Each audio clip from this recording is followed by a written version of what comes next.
সেই মানুহজনক মৃত্যু হোৱা বুলি দেখুওৱা নাই। এনেকৈ পুলিচৰ পৰা জাপ মাৰি যোৱা মানুহ, পুলিচৰ গাড়ীৰ পৰা জাপ মাৰি দিয়া, পুলিচৰ হাতৰ পৰা নদীত জাপ মাৰি দিয়া, এনেকুৱা ধৰণৰ মানুহ বা কাষ্টডি কোৰ্টে কাষ্টডি দিয়াৰ আগতেই যিবিলাক মানুহৰ মৃত্যু ঘটিছে সেই মানুহবিলাকক ইয়াত ডেথ বা মৃত্যু হোৱা মানুহ বা এনকাউণ্টাৰত মৰা মানুহ বা আপোনাৰ কি কয় এক্সট্ৰা জুডিচিয়েল কিলিঙত মৰা মানুহ বুলি দেখুওৱা হোৱা নাই। গতিকে আমি দেখিলোঁ যে 31 জানুৱাৰী পৰ্যন্ত 1 মে'ৰ পৰা 31 জানুৱাৰী পৰ্যন্ত কেৱল 34জন মানুহক এনেকৈ মৃত্যু হোৱা বুলি দেখুৱাইছে এনকাউণ্টাৰ, আৰু 131জনকহে কেৱল আঘাতপ্ৰাপ্ত হোৱা বুলি দেখুৱাইছে। অথচ এইটো বহুদিনৰ আগতে আগষ্ট 2022 গুৱাহাটী উচ্চ ন্যায়ালয়ত দেখুৱাইছিলে যে এনেকুৱা ধৰণৰ ঘটনাত পুলিচৰ হাতত মৃত্যু হোৱা মানুহৰ সংখ্যা 56জন আৰু তেনেকুৱা ধৰণৰ ঘটনা হোৱা ঘটনাৰ সংখ্যা 171জন। গতিকে এইটো এটা দুৰ্ভাগ্যজনক ঘটনা যে বিধানসভাত আমাক ভুৱা বা আংশিক প্ৰশ্নৰ উত্তৰ ইয়াত দিছে। দ্বিতীয় কথাটো হ'ল যে এনেকৈ যেতিয়া পুলিচৰ হাতত কোনোবা মানুহৰ মৃত্যু ঘটে বা এক্সট্ৰা জুডিচিয়েল কিলিং বা এনেকুৱা ধৰণৰ পুলিচৰ হাতৰ পৰা পলাই যোৱা বা হেৰাই যোৱা বা আঘাতপ্ৰাপ্ত হোৱা মানুহৰ সংখ্যা যেতিয়া মানুহৰ ঘটনা ঘটে, তেতিয়াহ'লে প্ৰত্যেকটো ঘটনাৰ ক্ষেত্ৰতে আচলতে জুডিচিয়েল এনকুৱাৰী ঘোষণা কৰিব লাগে।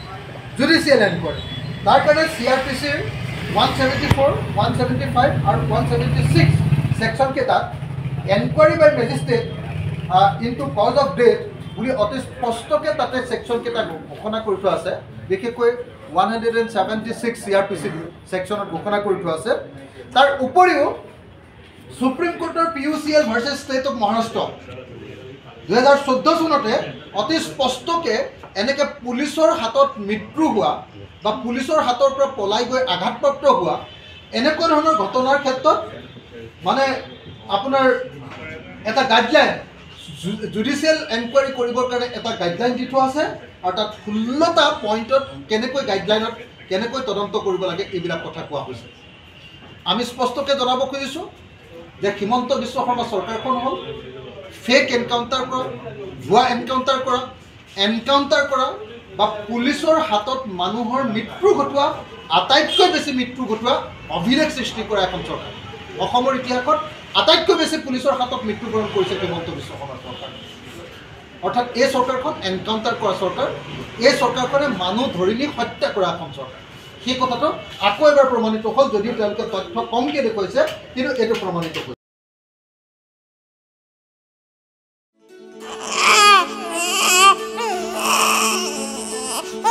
অভিনন্দন, আপোনাৰ এজনী ছোৱালী জন্ম হৈছে।